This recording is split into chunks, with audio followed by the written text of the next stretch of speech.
Jadi analoginya, orang yang lupa dan tertidur saja itu harus mengqadha, apalagi yang nggak lupa dan nggak tertidur, itu harus lebih wajib untuk mengqadhanya gitu kan. Sama seperti misalkan larangan memukul orang tua, itu kan nggak ada dalilnya dalam Al-Quran. Hadis juga nggak ada. Yang ada adalah tidak mengatakan saja itu ya, dalam Al-Isra ayat 23. Yang nggak boleh dalam itu ayatnya hanya mengatakan ufin saja. Tetapi apakah ulama menyimpulkan hanya saja yang nggak boleh? Ya, ternyata tadi menggunakan dalalatul mafhum dan qiyas jali, mengatakan saja nggak boleh, apalagi memukul, itu lebih berat lagi nggak bolehnya. Sini juga sama dengan sholat, yang tertidur dan lupa saja harus mengqadha sholat, apalagi yang nggak lupa dan nggak tertidur, ini lebih wajib untuk mengqadhanya. Itu namanya dalam usul fikih ada namanya dalalatul mafhum atau qiyas jali.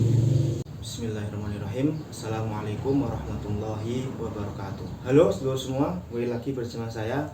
Kali ini di buku Nabi Tidak Melakukan Berarti Haram, halaman 107, kalau kalian punya bukunya. Judulnya adalah, langsung saja, adakah qadha sholat? Dalam hal meninggalkan sholat, semua ulama sepakat bahwa yang meninggalkannya harus mengqadhanya kalau ia meninggalkannya karena lupa atau tertidur. Ini berdasarkan hadis Nabi yang memang secara eksplisit menyebutkan itu. Man nasiya sholatan aw nama anha fakaffaratuha an yusolliyaha idza dzakaraha. Siapa yang lupa sholat dan meninggalkannya atau tertidur, maka kafaratnya ialah ia harus mengerjakannya ketika ia ingat. Hadis riwayat Muslim. Sampai sini tidak ada masalah gitu kan. Tapi kemudian ulama berselisih paham tentang orang yang meninggalkan sholat karena sengaja tanpa uzur. Apakah ia harus mengqadhanya atau tidak? Yang pertama, kelompok pertama bilang tidak ada qadha sholat. Ini adalah pendapat dari mazhab Zahiri dan didukung oleh Syekhul Islam Ibnu Taimiyah. Yang kedua, kelompok kedua adalah wajib qadha sholat. Ini pendapat ulama fikih 4 mazhab, dari Hanafi, Maliki, Syafi'i, dan Hambali. Nah, kemudian kita akan bahas dalil masing-masing kelompok ini. Mulai dari kelompok yang mengatakan bahwa tidak ada qadha sholat, yaitu pendapat Imam Abu Dawud Adz-Dzahiri, yang kemudian direkam oleh Imam Ibnu Hazm dalam kitabnya Al-Muhalla, dan juga pendapat Syekhul Islam Ibnu Taimiyah. Yang pertama, tidak ada qadha sholat. Ini nanti kita akan jelaskan dalilnya apa aja, kenapa kok bisa nggak ada qadha sholat seperti itu ya. Secara tegas, Imam Ibnu Hazm Al-Andalusi mengatakan dalam kitabnya Al-Muhalla bahwa tidak ada yang namanya syariat qadha sholat kecuali bagi yang lupa dan tertidur. Lalu apa yang harus dilakukan? Yang harus dilakukan ialah memperbanyak istighfar, berbuat kebajikan, memperbanyak sholat sunnah agar nanti timbangan kebaikannya meningkat di akhirat. Jadi ini lor, saya jelaskan dulu ya. Para ulama itu sepakat bahwasanya kalau meninggalkan sholat karena lupa atau tertidur itu harus diqadha, langsung dilakukan. Ini ada hadisnya tadi yang saya sebutkan. Tapi kemudian ulama berbeda pendapat ketika orang meninggalkan sholat itu karena sengaja tanpa udzur, tidak lupa atau tidak tertidur, tapi sengaja nggak sholat gitu kan, nggak tanpa udzur syar'i apapun. Nah, ini ulama berbeda pendapat. Ada yang mengatakan tidak ada qadha sholat. Nah, ini pendapatnya mazhab Az-Zahiri dari seorang imamnya, yaitu Imam Abu Dawud Adz-Dzahiri, dan juga pengikut setianya yaitu Imam Ibnu Hazm, dan juga pendapat dari Syekhul Islam Ibnu Taimiyah. Yang kedua adalah pendapat wajib qadha sholat. Nah, ini pendapat seluruh ulama 4 mazhab sepakat ya.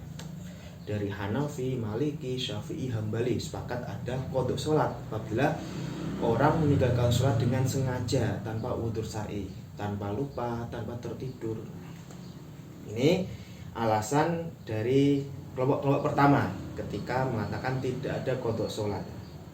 Imam Ibnu Hazm dalam kitabnya mengatakan bahwasanya Tidak ada kodok sholat kecuali bagi orang yang lupa dan tertidur saja. Selain itu nggak ada itu. Terus gimana? Apa yang harus dilakukan ketika orang meninggalkan sholat dengan sengaja? Beliau mengatakan cukup dengan memperbanyak istighfar, kemudian berbuat baik, berbuat kebajikan, dan juga memperbanyak sholat sunnah agar nanti timbangan kebaikannya meningkat di akhirat. Itu solusi dari Imam Ibnu Hazm yang mengatakan tidak ada qadha sholat. Bagaimana solusi orang yang meninggalkan sholat dengan sengaja? Pertama, perbanyak istighfar. Kedua, berbuat baik, berbuat kebajikan, beramal soleh. Yang ketiga, sholat sunnah diperbanyak supaya nanti nambah kebaikan di akhir. Nah, ini ada alasan lagi, pekerjaan sia-sia dan tidak diterima. Imam Ibnu Hazm dengan yakin bahwa tidak ada qadha sholat karena tidak ada syariatnya, dan itu hanya pekerjaan yang sia-sia. Bahkan Syekhul Islam Ibnu Taimiyah dalam kitabnya Majmu' al-Fatawa mengatakan bahwa jika ia melakukan qadha sholat secara zahir itu sah dan bisa dikerjakan, tapi sayangnya sholatnya secara batin tidak diterima. Beliau mengatakan, ada bahasa Arabnya loh, saya bacakan ya. Fal kalamu fi hadza muttasilun bil kalami fi man aqama shalah wa ata zakah nifaqan aw riya'an fa inna hadza yujzi'uhu fi dhahir wa la yuqbalu minhu fil batin. Pembahasan masalah ini berhubungan dengan orang yang sholat dan membayar zakat namun secara nifaq, munafik dan riya. Secara zahir itu sah, tapi secara batin itu tidak diterima. Kemudian apa dalil kelompok ini sehingga mengatakan bahwa qadha sholat itu tidak ada? Ada argumennya, ada dalilnya. Yang pertama, dengan dalil hadis di atas tadi yang saya sebutkan di awal, bahwa yang dibolehkan qadha itu ialah orang yang lupa dan tertidur. Sedangkan orang yang sengaja itu tidak termasuk dalam dua golongan yang disebutkan dalam hadis tersebut, maka tidak ada qadha baginya. Yang kedua, Allah telah menentukan waktu bagi setiap sholat seperti waktu asar sampai terbenam matahari, subuh sejak terbit fajar sampai terbit matahari, dan seterusnya. Allah berfirman, Inna sholata kanat 'alal mu'minina kitaban mawquta. Sungguhnya sholat itu bagi orang mukmin ialah kewajiban yang sudah ada waktunya. An-Nisa ayat 103. Kalau orang dibolehkan mengqadha sholat, lalu buat apa Allah membuat batasan-batasan waktu masing-masing sholat? Seperti halnya haji atau puasa, itu semua sudah ada waktunya tertentu masing-masing. Tidak sah orang berhaji kecuali di bulan Dzulhijjah, dan tidak sah seorang berpuasa di malam hari. Maka begitu juga sholat tidak sah kecuali waktu-waktu tertentu saja yang sudah ditetapkan.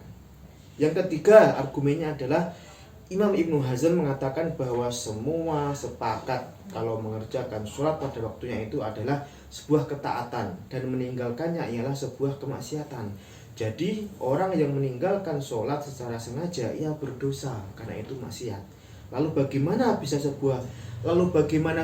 sebuah maksiat diganti dengan sebuah ketaatan, yaitu sholat di selain waktunya. Yang keempat argumennya adalah Allah dalam surat Al-Ma'un ayat 4-5 mengancam orang-orang yang meninggalkan sholat dengan wail atau kecelakaan. Bahkan dalam beberapa tafsir dikatakan bahwa wail itu ialah nama salah satu lembah di neraka jahanam. Fawailul lil musallin alladzina hum 'an sholatihim sahun. Maka wail atau celaka bagi mereka yang sholat, yaitu yang sholat tapi lalai akan sholatnya. Walaupun terjadi perbedaan pendapat tentang makna wail itu sendiri, tapi yang pasti bahwa mereka yang mengerjakan sholat tapi di luar waktu, yakni orang lalai, itu mendapat ancaman. Dan kalau ada ancaman berarti pekerjaan itu tidak diridhoi oleh Allah.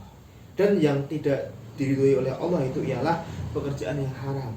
Di akhir pembahasan, beliau Ibnu Hazm menegaskan bahwa pendapat ini adalah pendapat yang juga dipegang oleh beberapa sahabat seperti Abdullah bin Umar, Sa'ad bin Abi Waqqas, dan dari tabi'in Muhammad bin Sirin serta Umar bin Abdul Aziz. Jadi begini loh, menurut Ibnu Hazm mengqadha sholat itu adalah pekerjaan yang sia-sia dan juga tidak diterima menurut Syekhul Islam Ibnu Taimiyah. Jadi menurut Ibnu Hazm pekerjaan mengqadha sholat itu sia-sia, dan menurut Imam Ibnu Taimiyah mengqadha sholat itu adalah pekerjaan yang tidak diterima, gitu ya, tidak sah secara zahir tapi tidak diterima secara batin. Nah kemudian ada 4 argumen kelompok yang tidak membolehkan atau tidak ada qadha sholat. Yang pertama, bahwasanya sesuai hadis tersebut yang saya sebutkan tadi, yang boleh untuk mengqadha sholat itu hanya ada 2 golongan, yaitu orang yang lupa dan tertidur. Selain itu tidak ada, apalagi meninggalkan dengan sengaja tanpa udzur syar'i, itu nggak ada qadha sholat. Yang kedua adalah argumennya sholat itu sudah ditentukan waktunya, waktu-waktu tertentu, subuh, zuhur, asar, maghrib, isya. Jadi kalau sholat di luar itu berarti tidak dibolehkan, tidak ada syariatnya, seperti itu. Yang ketiga, bahwasanya meninggalkan sholat itu adalah sebuah kemaksiatan, gitu. Kemudian kalau mengqadha sholat berarti diganti dengan ketaatan. Nah, Imam Ibnu Hazm mengatakan, apakah bisa kemaksiatan diganti dengan sebuah ketaatan, gitu kan? Yaitu sholat di luar waktunya. Yang keempat, argumennya adalah Allah dalam surat Al-Ma'un itu mengancam orang-orang yang meninggalkan sholat dengan ancaman neraka, yaitu celaka, wailul lil musallin, gitu kan. Sehingga pekerjaan meninggalkan sholat itu adalah pekerjaan yang tidak diridhoi oleh Allah, sehingga dia celaka, tidak ada qadha sholat, gitu. Nah itu lor argumen dari kelompok yang mengatakan tidak ada qadha sholat. Sekarang kita beralih ke kelompok yang mengatakan ada qadha sholat, gitu. Ini adalah pendapat yang dipegang oleh jumhur ulama mazhab fikih yang muktamad. Bahkan Imam An-Nawawi dalam kitabnya menyebutkan bahwa adanya qadha sholat baik orang yang meninggalkannya secara sengaja ialah ijma' atau konsensus, kesepakatan. Karena ini ijma', maka tidak ada yang boleh menyelisihinya. Mazhab Imam Ahmad bin Hambal pun yang mengatakan bahwa orang yang meninggalkan sholat dengan sengaja itu kafir. Status kafirnya masih terhalang jika ia mau mengqadha sholatnya ketika sang imam memerintahkan. Kalau tidak mau, barulah ia dihukumi kafir dan dibunuh. Jadi ia masih harus mengqadha sholatnya. Imam Ash-Shawi dari kalangan mazhab Malikiyah mengatakan bahwa pendapat tidak adanya qadha sholat bagi yang meninggalkan sholat secara sengaja ialah pendapat yang syadz, yang aneh, yang menyendiri dalam literatur fikih. Nah ini ada dalil kelompok yang mengatakan ada qadha sholat. Yang pertama, dengan hadis yang sudah disampaikan di atas tadi, bahwa yang lupa dan tertidur sehingga meninggalkan sholat maka ia harus menggantinya ketika ingat. Dan hadis seperti ini banyak diriwayatkan oleh semua ahli sunan, yaitu Abu Dawud, Tirmidzi, An-Nasai, dan Ibnu Majah, termasuk Imam Al-Bukhari dan Imam Muslim, walau dengan lafaz yang berbeda. Memang benar yang diwajibkan qadha itu hanya orang yang lupa atau tertidur, dan yang sengaja tidak ada. Tapi ingat bahwa dalam syariah ada namanya dalalatul mantuk dan ada dalalatul mafhum. Mantuk atau teksnya memang tidak disebutkan, tetapi mafhumnya yang dipahami dari konteksnya justru yang meninggalkan sholat dengan sengaja lebih wajib mengqadha. Ini yang disebut dengan qiyas jali. Kalau yang meninggalkan karena lupa dan tertidur saja harus mengqadha, padahal itu tak sengaja, apalagi yang meninggalkannya dengan sengaja, maka kewajiban qadha jauh lebih berat untuknya. Sama seperti keharaman memukul orang tua yang telah menjadi kesepakatan oleh seluruh ulama sejagat raya. Tapi apakah ada dalil keharamannya? Tidak ada. Yang ada itu ialah haram berucap kepada orang tua, sebagaimana disebutkan dalam surat Al-Isra ayat 23. Tapi ulama kemudian mengambil kesimpulan dengan memahami konteks teks yang ada, bukan hanya teksnya saja. Kalau berkata saja tidak boleh, apalagi memukul yang jauh lebih menyakitkan. Kenapa hanya orang lupa dan tertidur yang disebut dalam hadis tadi, gitu kan? Imam Badruddin Al-Aini, seorang faqih dari Hanafiyah, menjelaskan Kenapa? Sebab Nabi hanya menyebutkan orang tertidur dan lupa dalam hadis tersebut. Kenapa tidak langsung saja Nabi mengatakan mantarokaha atau siapa yang meninggalkan, bukan dengan redaksi lupa atau tertidur? Itu karena Nabi memperhatikan adab, karena meninggalkan sholat secara sengaja bukanlah perilaku seorang muslim. Karena itu Nabi mengatakan seperti itu sebagai bentuk husnudzon, prasangka baik kepada muslim. Akan tetapi hukum yang terkandung di dalam hadis tersebut tidak terbatas hanya untuk orang yang lupa atau tertidur, tapi justru untuk semua yang meninggalkan sholat sengaja atau tidak. Kemudian argumen yang kedua, seorang muslim ketika masuk waktu sholat, maka sholat itu menjadi kewajiban buat dirinya, menjadi tanggungan yang harus diselesaikan, dan kewajiban itu tidak akan gugur sampai ia melaksanakannya. Walaupun waktunya telah lewat, kewajiban sholat masih menempel kepadanya. Karena itu sama sekali ia belum melaksanakannya. Walaupun ia belum melaksanakannya. Sama seperti hutang, kewajiban melunasi hutang tersebut tidak gugur sampai ia melunasinya. Walaupun telah lewat temponya lama. Sholat pun demikian, ia menempel dalam diri seorang muslim dan tidak gugur sampai ia melaksanakannya. Kenapa disamakan dengan hutang? Nabi yang menyamakannya dengan hutang. Ingat bagaimana hadis Nabi yang diriwayatkan oleh Imam Bukhari dan Muslim dalam kitab sahihnya. Dalam satu riwayat disebutkan bahwa seseorang datang ke Nabi dan mengatakan bahwa saudarinya bernazar untuk haji, namun belum sempat melaksanakan. Ia meninggal dunia. Hadis riwayat Al-Bukhari.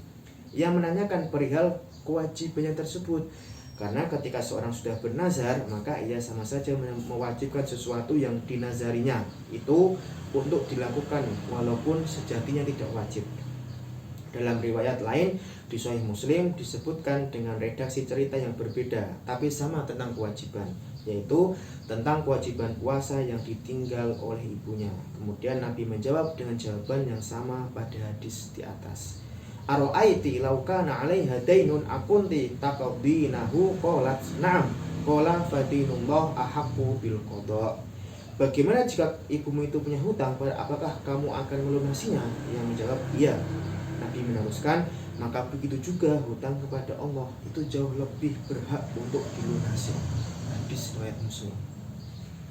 Jadi kewajiban itu sama seperti hutang yang tidak bisa dilunasi kecuali dengan melunasinya, yaitu dengan melaksanakannya. Dan menganalogikan kewajiban dengan hutang bukanlah karangan ulama, akan tetapi Nabi sendiri yang mencontohkan. Argumen ketiga, mengqadha sholat di luar waktunya ialah bukan dimaksud dengan mengganti maksiat dengan ketaatan. Bukan itu, mengqadha sholat ialah melakukan kewajiban, yaitu kewajiban ketika seseorang tidak bisa melakukan kewajiban di waktunya yang tepat. Karena tidak bisa melakukan sholat pada waktunya, ia berdosa, tapi ia berkewajiban untuk mengqadha. Kalau memang mengganti kemaksiatan dengan ketaatan tercela sebagaimana disebutkan oleh kelompok pertama, tapi kenapa mereka mengharuskan orang yang meninggalkan sholat dengan berbanyak istighfar dan sholat sunnah? Bukankah itu juga ketaatan? Kalau begitu ini menjadi pertanyaan balik kepada mereka. Kenapa mereka mengganti kemaksiatan atau meninggalkan sholat dengan istighfar yang merupakan sebuah ketaatan? Yang keempat, argumennya, Allah berfirman dalam surat Toha ayat 14, wa aqimis sholata li dzikri, dan dirikanlah sholat untuk mengingatku. Imam Al-Qurtubi, seorang ahli tafsir bermadzhab Malikiyah yang membahas tafsir dalam kitabnya dengan pendekatan hukum fikih ini, menjelaskan bahwa ayat ini secara jelas mewajibkan seseorang yang meninggalkan sholat secara sengaja untuk mengqadhanya. Karena ini perintah yang jelas untuk mengingat Allah. Maksudnya ialah mengingat Allah dengan sholat. Maka yang belum sholat belum mengingat Allah. Seorang muslim tidak dikatakan mengingat Allah sampai ia sholat. Karena itu sholat menjadi wajib walaupun sudah di luar waktu. Adapun pengkhususan orang yang tidur dan lupa sebagaimana dalam hadis, itu bukan pengkhususan kewajiban, akan tetapi itu khusus peniadaan dosa. Orang yang tertidur atau lupa, mereka tidak berdosa, akan tetapi tetap wajib qadha gitu. Dan yang meninggalkan sholat dengan sengaja, ia berdosa karena itu maksiat dan tetap wajib qadha. Bagaimana tidak? Toh yang lupa dan tertidur saja wajib qadha, apalagi yang sadar. Jadi begini lor, ini ada argumen 4 argumen dari kelompok yang mewajibkan qadha sholat. Yang pertama, bahwasanya hadis tadi tentang orang yang lupa dan tertidur itu wajib untuk mengqadha sholat itu ternyata dipahami oleh ulama yang mengatakan qadha sholat itu sebagai dalalatul mafhum. Jadi bukan teksnya saja, dipahami konteksnya gitu kan. Ada namanya qiyas jali dalam usul fikih ya. Jadi dipahami konteksnya, bukan hanya teksnya saja. Konteksnya seperti apa? Bahwasanya ternyata dalam hadis itu bukan hanya orang yang lupa dan tertidur saja yang harus mengqadha, tapi juga orang yang sengaja gitu kan. Sengaja meninggalkan sholat juga harus qadha. Jadi analoginya orang yang lupa dan tertidur saja itu harus mengqadha, apalagi yang nggak lupa dan nggak tertidur, itu harus lebih wajib untuk mengqadhanya gitu kan. Sama seperti misalkan larangan memukul orang tua, itu kan nggak ada dalilnya dalam Al-Quran. Hadis juga nggak ada. Yang ada adalah tidak mengatakan saja itu ya dalam Al-Isra ayat 23. Yang nggak boleh dalam itu ayatnya hanya mengatakan uffin saja. Tetapi apakah ulama menyimpulkan hanya saja yang nggak boleh? Ya, ternyata tadi menggunakan dalalatul mafhum dan qiyas jali. Mengatakan saja nggak boleh, apalagi memukul, itu lebih berat lagi nggak bolehnya. Sini juga sama dengan sholat. Yang tertidur dan lupa saja harus mengqadha sholat, apalagi yang nggak lupa dan nggak tertidur, ini lebih wajib untuk mengqadhanya. Itu namanya dalam usul fikih ada namanya dalalatul mafhum atau qiyas jali. Nah, sini ada juga kenapa Rasulullah hanya menyebut orang yang lupa dan tertidur saja dalam hadis tersebut. Nah, ini Imam Badruddin Al-Aini menjelaskan, beliau seorang faqih dari kalangan Hanafiyah, menjelaskan kenapa Rasulullah hanya menyebut orang yang tertidur dan lupa saja. Kenapa nggak disebutkan orang yang meninggalkan sholat gitu kan, mantarokaha. Beliau menganalisis bahwasanya ternyata Nabi itu memperhatikan adab gitu kan, adabnya diperhatikan. Karena meninggalkan sholat dengan sengaja itu bukanlah perilaku seorang muslim. Jadi Rasulullah itu berhusnudon, berprasangka baik bahwasanya seorang muslim itu tidak akan pernah meninggalkan sholat gitu. Sehingga beliau dalam hadisnya hanya menyebutkan orang yang tertidur dan lupa, tidak menyebutkan orang yang meninggalkan sholat dengan sengaja. Karena Nabi memperhatikan adab bahwasanya seorang muslim tidak akan pernah meninggalkan sholat. Ini bentuk adab husnudon Rasul dengan umatnya gitu. Itu loh penjelasannya. Kemudian argumen yang kedua, bahwasanya sholat itu seperti hutang, jadi harus dilunasi. Hutang meskipun sudah jatuh tempo kok belum dibayar, tetap dibayar nanti kapan terserah, itu tetap dibayar. Hutang ya hutang gitu kan, meskipun sudah jatuh tempo kok belum bayar, berarti ada waktu yang lain untuk membayar. Begitu juga sholat, jadi meskipun sholat kok sudah di luar waktunya, ya harus dilaksanakan dengan diqadha tadi ya, dilaksanakan di luar waktunya. Itu analogi dengan seperti hutang. Jadi sholat seperti hutang, harus dilunasi kapanpun waktunya itu kan. Pokoknya harus dilunasi karena ini sebagai hutang. Dan hutang kepada Allah itu lebih diutamakan daripada hutang kepada manusia. Haknya Allah gitu. Itu kenapa ada qadha sholat, karena diumpamakan seperti hutang ya. Kemudian yang ketiga, jadi mengqadha sholat di luar waktunya itu bukanlah sebuah kemaksiatan diganti dengan ketaatan, bukan. Itu bukan. Jadi meninggalkan sholat itu sebuah maksiat, tapi bukan berarti itu diganti dengan ketaatan, dengan qadha sholat, tidak. Jadi memang mengqadha sholat itu adalah melakukan sebuah kewajiban. Kewajiban kita sebagai seorang muslim ya sholat. Ketika kita meninggalkan dengan sengaja, berarti kita berdosa, melakukan maksiat. Oleh karena itu harus diganti di waktu yang lain. Itu namanya qadha sholat. Jadi analoginya bukan mengganti kemaksiatan dengan ketaatan, tetapi adalah melakukan sebuah kewajiban. Seorang muslim wajib untuk sholat. Kalau disengaja meninggalkan sholat ya harus diganti di lain hari seperti itu. Kemudian ya argumen yang keempat adalah bahwasanya sholat itu adalah untuk mengingat Allah. Aqimis sholata lidzikri. Jadi kalau sholat itu adalah untuk mengingat Allah. Jadi kalau ada yang meninggalkan sholat dengan sengaja, berarti harus mengganti di lain hari, karena itu untuk mengingat Allah. Jadi tidak harus diqadha gitu, di lain hari, karena sholat itu adalah untuk berzikir, untuk mengingat Allah. Jadi sekali lagi, menurut ulama yang ada kewajiban qadha sholat, bahwasanya hadis yang tertidur atau lupa itu adalah hadis untuk peniadaan dosa, khusus peniadaan dosa, bukan pengkhususan kewajiban. Jadi hadis tersebut dipahami bukan pengkhususan kewajiban, tapi khusus untuk peniadaan dosa. Orang yang tertidur dan lupa itu mereka tidak berdosa karena tadi ada ketidaksengajaan, tapi mereka tetap wajib qadha. Begitupun orang yang meninggalkan sholat dengan sengaja itu berdosa, maksiat, karena dia sengaja meninggalkan kewajiban, tetapi tetap ada gantinya, tetap wajib qadha. Jadi analoginya seperti ini. Kalau yang lupa dan tertidur saja harus wajib qadha, apalagi yang sadar, apalagi yang sengaja, apalagi yang nggak lupa dan nggak tertidur. Yang nggak sengaja saja ada qadhanya, apalagi yang yang sengaja gitu.